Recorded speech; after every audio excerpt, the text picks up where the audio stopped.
Welcome to Spirited Debate. I'm Lauren Green. Well, you know, for decades he has been known as America's pastor. But to his 19 grandchildren, Billy Graham is known as Daddy Bill. Now that Graham is in the twilight of his life, 3 of those grandchildren have compiled letters of thanks to their granddad in a new book called Thank You, Billy Graham. And joining me now is Jerusha Armfield. Yes. Oh, wow. Aram Chavigian and Boz Chavigian. You're all siblings. Yes, we are. Mm-hmm. And I'm very proud that I said Chavigian. Yeah. Right. Very impressive, too. So what was it like growing up with such a famous grandfather? You know, we get asked that question more than probably any other question. And I think to us, he was very a normal grandfather. As much as you can have a normal grandfather who's also dining with presidents, he was very hands-on. He went to my school programs when I was younger. He would take me out on dates. He loved the warm weather. Can you imagine being out on a date with a date? No. I mean, he would take you out just by himself. Okay, he didn't accompany you on your date. We were stopped all the time. No. He was my date. That could have been interesting. We were stopped all the time when we were out in public, and he would automatically take the attention off of himself and tell the individual who was stopping us all about me, and they really didn't care. He was just a very, very amazing grandfather. Go ahead. One of his favorite restaurants was a cafeteria called Morrison's. And I remember one time we were all out as a family having dinner, and these 2 elderly women approached him, and he had like a baseball cap on. That's his disguise when he would go out. And they just came up to him and they said, "Has anybody ever told you you look remarkably similar to Billy Graham?" And he just looked at him and he goes, "I get that all the time." And then they just turned around and they walked off. I don't think they ever knew that they were actually talking to Billy Graham, but it was really funny. Well, did you know he was famous growing up, and that was really just a part of his persona? So that wasn't a surprise to you when? I think there's always a time where you realize your grandfather is not the typical grandfather. I mentioned one time the other day about being young and walking into the crusade and realizing like there's 50,000 people here to hear Daddy Bill. And that's when you begin to realize, okay, there are some differences here. And I loved politics growing up, so I was just blessed to be able to accompany him to all the inaugurations and political conventions and meet people that otherwise I would have never met in all of my life. So those are the things that were the atypical aspects of having Billy Graham as your grandfather. But I think, as Jerusha said, he's the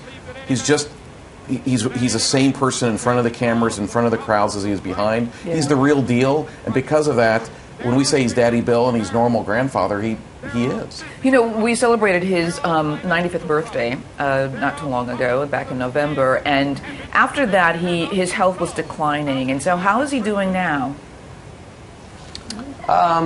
Fragile but stable is what we say. Okay.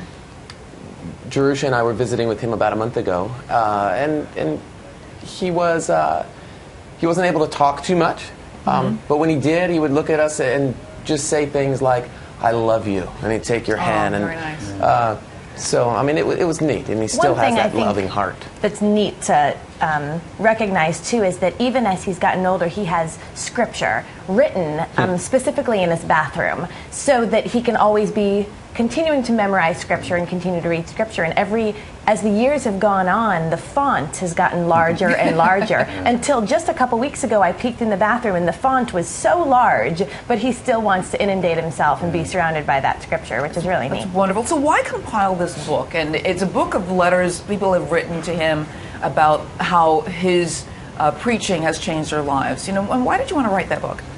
I think all of us have experienced growing up and having people, some that we know, some that we don't know, come up to us, and when they find out who our grandfather is, they want to share a story. They share Billy Graham's story, how Billy Graham influenced their life, or how God actually transformed their life through the life of Billy Graham. And so you get those year after year after year, and every one of them, every single time, to me, has been amazing. And we begin to think, how do we collect the stories? We know of the stories of a lot of famous people, what they think of Billy Graham, but what about the thousands and millions that filled the stadiums? What about those who read the books and listened to the radio programs? We don't know what their stories are. And so we started as a group a website called thankyoubilly.com, which is still running today. Okay. And began to collect these stories. And when we start reading these amazing stories and seeing the common thread of God's grace running through each story, we thought, wow, what if we could take these stories and put them in a book as an honor ultimately to not Billy Graham, but to the God of Billy Graham. Yeah. And that's when we ended up putting together this book. Tell me some of the stories, that stand out to you. I know for me personally, it was my job to edit all of these stories and choose which ones we were going to use. And as I was reading through them, one of them caught my eye because the individual was saying that he had been raised in Switzerland. And our father, who'd passed away, had been raised in Switzerland. So it kind of caught my eye. And not till I got to the end of the story, after this individual said that they came to Christ through reading our grandfather's book, Peace with God, when he mentions at the end of the story that he had the opportunity then to marry Billy's oldest daughter, did I realize that it was the story our father had submitted prior to his passing away. And just seeing that two of the most influential men in my life, the role that they had in each other's lives, and how that legacy just continues on through the family, was a really personally special one. But there's some stories that he actually saved people's lives. Back from the brink, saved marriages and saved people from committing suicide. I mean, really tragic kinds of things. There's a story where a young lady who's had a really tough life, she has made the decision to commit suicide. And that very night, as she gets up off the couch, she describes to go and end her life. She steps on the remote control to the television. It switches the channel to a Billy Graham crusade. She hears this distinctive voice, sits back down, and that night her life was transformed forever. So when you see that, you realize that is the hand of God at work through the life of this person that we know as Daddy Bill. Wow, and people can still go online and either submit stories or they can just read some more of the stories. Too, yeah. This is amazing stuff. I want to thank you so much, Chavidian, Boz Chavidian, Aram Chavidian, and Jerusha. Good job. Perfect. Wow. Great. And the book is called?